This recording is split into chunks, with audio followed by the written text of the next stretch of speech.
Hey friends, this is Ian Khan. I'm just waiting for the stream to go live on all platforms. I am broadcasting on Facebook, LinkedIn, YouTube, and I am also broadcasting on Twitch and Instagram. I hope you're able to see me wherever you are and you're able to hear me clear. I'm unable to chat on this live broadcast because I'm just paying attention to what I'm saying. And I want to talk to you about uh, the importance of data. Today's session, today's vlog post is all about our relationship with data. How is that relationship evolving? What is changing with how we used to utilize our data or work with our data, and where is that going now and in the future?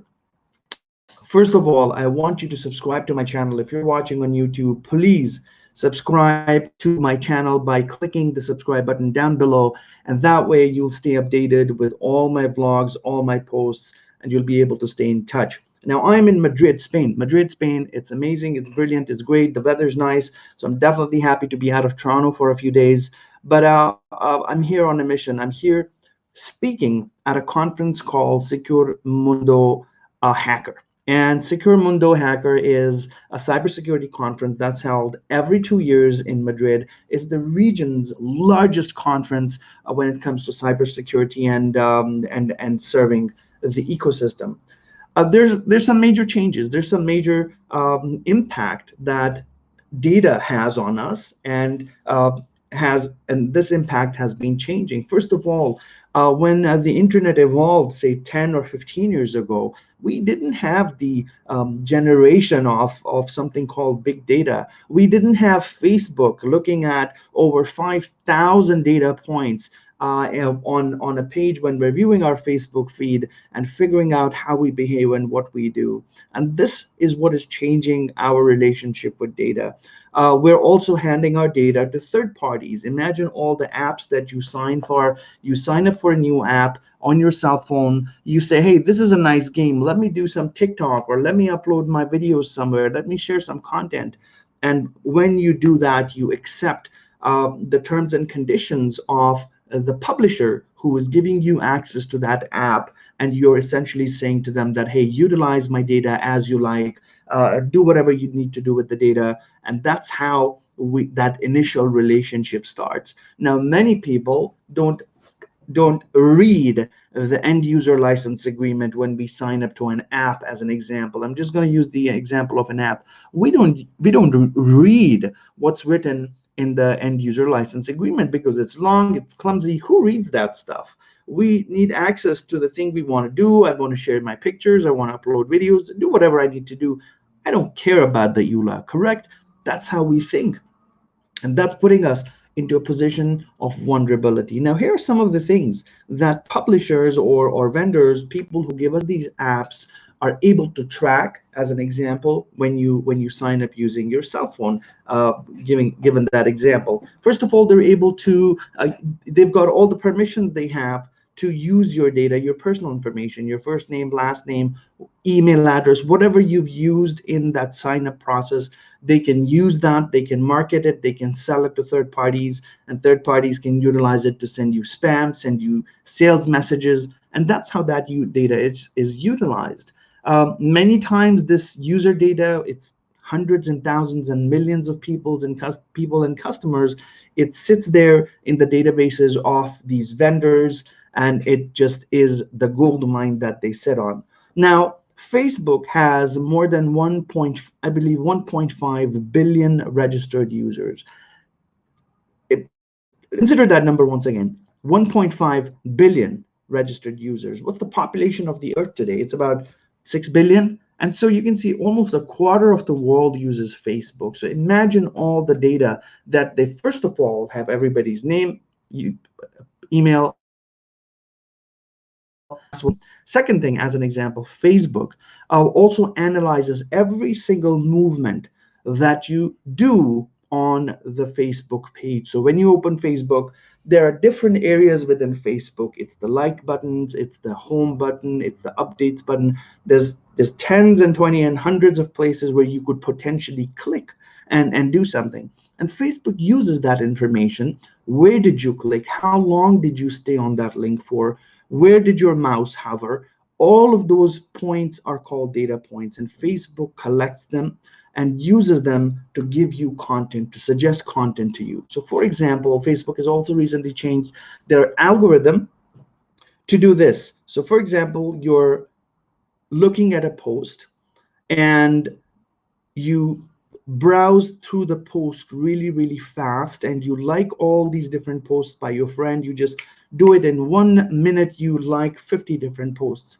Facebook has a way to detect that some kind of a spam activity is taking place. Some user is not really reading content, and but they're still liking that content, and they're making a correlationship between these two things and saying, hey, something is not adding up, because somebody is liking content, but they're spending very little time on reading this content, and they do not promote your likes as much. They do not promote your comments as much as they would of a legitimate user who's read through the paragraphs, read through the post, spent 5, 10, 15, 20 seconds reading something, and then they've clicked on like. And this is all information that Facebook collects, processes, and utilizes to remarket posts and everything that they do. And Facebook is an incredible example because Facebook does a lot of this. It's the world's largest social media platform. They've got thousands of users, and that's the big challenge with providers such as Facebook. It's the same story with any social media provider. We're handing them our information. We're generating more information because of our actions on those social media platforms. These actions are being used by these platforms to create monetizations, to make money, to do whatever they need to do as a company. And we feel that we are using a free platform. We're connecting with our friends for free, but we're not. It's not for free. We're generating a lot of information, a lot of data that these platforms use and suggest content to us and use it for advertising. And that's how they make money. That's how big publishers make billions of dollars. And you, as a user, do not get anything out of it. You, as a user of Facebook, can't say that, hey, I've generated so much data. Can you pay me $100? Can you pay me $1,000? No, you can't, because that's not the equation. That's not the EULA you signed, the EULA, the end user license agreement that you signed when you signed up for Facebook. And that's the choice we make, my friends. That's the reality of it. That is the world we live in right now. Moving on from how we generate data, our relationship with data is changing. Moving on to things such as the evolution of the world we live in. So we've got sensor-based cars. The Tesla car is a great example. It's not a car anymore, but it's a car that's built around a computer. Teslas are more computers than cars. And cars are becoming more advanced day by day. They're becoming more advanced day by day with a lot of technology in it. So imagine how much data is generated by an average car that has tons of sensors, that works as a computer. Imagine all the data that's generated on a transatlantic flight. The estimates say that it generates more than 6 gigabytes of data per flight. When a flight takes off from New York and it goes to London, it generates 6 gigabytes of data about different sensors, about flight data, all the different pieces of information that can be generated by this entire huge machinery that flies in the air. And that data is then taken back. It's used by the aircraft manufacturer to see how things are going. Why are they going the way they're going? Is something going wrong? So everything we do is generating a lot of data today. Another evolving area of data generation and data creation is our wearables. Now, wearables are devices that might look very cool, and we use them on our bodies. For example, this step tracker, heart rate tracker generates a lot of data.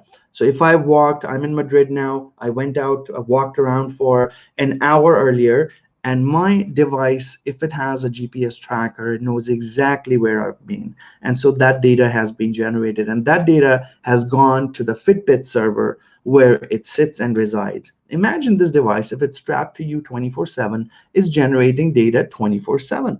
right? It's generating this information constantly and uploading it to the Fitbit server, to the Garmin server, to the Apple server if you have an Apple Watch. And we're constantly generating this data that's being used by these vendors to do something, to create some decisions and remarket products and solutions to us, right? And that's what's happening. Imagine how many people have these devices. Imagine how many people in the world where Apple iWatches and we all have it, everybody has it, and it's constantly generating data. Now, don't you feel like a machine? Don't you feel like a machine that's generating information constantly for somebody else that somebody else is using? Undoubtedly so. I feel that way, but we don't think about it all the time. I want to talk about the next step. Now, they say that by 2020, there will be around 40 trillion gigabytes of data. And that's an enormous amount of data. It's as much as 10 New York cities covered in cell phones twice over. And the amount of data we're generating right now is so much that it's unable to be analyzed. We can't do anything about it. It's just sitting in the silos of companies such as Amazon, Google, Facebook. It's sitting in their data centers. It's just collecting all this data. It's just collecting. And these companies that hold this data will utilize it to do something else. Moving on from wearables, imagine there's also talks about contact lenses that will be connected to the internet. They'll have a heads-on display. We'll be able to see different things through those contact lenses of the future. Imagine how much data they will generate. Imagine how much data wearable clothing will generate, clothing that has wearables in it, or anything. Your infrastructure, your city, a development of a smart city, as an example, has so many different components to it. It has smart cars, smart roads, smart sensors installed in different places within a city, light bulbs, light poles, buildings. Everything is connected with the internet. Imagine how much data will be generated through those cities. So it's but normal that we think about the cities of the future as these massive data generating units. And cities will have a big responsibility in the future to start storing this data that it's generating, citizen data, transportation data, habitation data, all kinds of data. And how do you store it? Where do you store it? So anybody who wants to be in the data center business, well, this is the way to go, because we need more data and more storage. We need more storage to store all this data that we're generating. And so there's your $1 billion idea. Start thinking about a data center. Start thinking about a business that can contain data and it can protect it and do something with it. One of the challenges with data is how it's used and how it's abused. Uh, I believe that there's really bad people out there, and it's a huge industry. I don't believe it, but it's a fact that the dark industry, the dark net, hackers and people who are stealing information make billions of dollars through the information that they steal. Quite recently, there were some hacks in the United States in MGM said over MGM that operates a bunch of casinos and resorts said data had been stolen, and for over 10.6 million guests that have stayed in the properties where that MGM operates. And that's a lot of data. 10 million people and 10 million client data has been lost. That's ridiculous. Hackers were also inside Citrix. Citrix is a large provider of networking equipment. They do a lot of work, and hackers were sitting there for 5 months without Citrix knowing it. Now, this is a technology company, and they didn't know hackers were sitting in there. Now, here's an interesting thing. So, SpaceX, which is a company that's owned and operated by Elon Musk of the Tesla fame, one of the most popular cult figures of these days, a CEO who many people worship because he's supposed to be so innovative and so creative and so cool, and he's literally a modern day hero figure. And that's what we've done with our heroes. We've moved from traditional heroes to people who own companies and make to hero. Why and how? So he's one of his initiatives, and one of the initiatives of SpaceX, which is a company that he owns, is to send thousands of low orbit satellites into space. And I believe they want to launch about 42,000 satellites into space over the next 1 decade. So in the next 1 decade, 42,000 low orbit satellites will be sent out into space. Why are they doing this? They're doing it because according to SpaceX, they want to enable internet connectivity for everybody in the world. They want to enable internet connectivity for people who are rural, who live in mountains, who live in cities, so that everybody has really amazing internet connectivity and people are not left out. Okay, great stuff. That's a noble cause, and I'm all for it. But here's the challenge. As SpaceX becomes one of the largest satellite companies in the world that literally owns space now, there's also a vulnerability. There's a vulnerability of these satellites being able to be hacked by hackers, and they will figure out a way to hack into these, into 1, 2, 10, 50, or all of them one day. And the challenge is, once they do, what is going to happen to everything else that these satellites control or these satellites connect to? It might be a great idea for me to have a home that's connected to the internet through a satellite connection, connected 100% of the time, blazing fast speeds, and all of my home and my work is connected through technology. Imagine our cities are connected through technology, but what if hackers hack into these things and they start controlling our cities, our home? That's the vulnerability we're looking at, ladies and gentlemen. It's a challenge that with development, with the latest and greatest innovative breakthroughs, there's also an area of concern where we have to have regulation, where we've got to figure out what's the best way to go about it and what's the best way to secure ourselves and our information and our data. So there's that happening. That's potentially a very interesting and developing area within cybersecurity. I've talked about the Internet of Things. Within the medical Internet of Things, there's also pacemakers that can be connected to that can be accessed through a computer, through a specific in a specific way, and that opens up vulnerability. Um, there are thousands and thousands and hundreds of examples that I'm going to talk. I'm not talking about thousands of examples, but there's hundreds of examples of where information can leak and how it can leak. So tomorrow I'm speaking. I'm opening keynote at Secure Mundo Hacker, and I'll be talking about some of these things and what is the evolution of data and how are we working with information today and where are we going. My suggestion and my recommendation to you is keep your eyes open. Keep your eyes open to things that are changing in the world where you live, whether you live in Japan, Pakistan, Mauritius, or Canada or America. It doesn't matter where you live. Pay attention to the world around you. See what is evolving. Why is it happening? And how does that impact you and your life? You've got to start with awareness first before you can take any action on any of these things.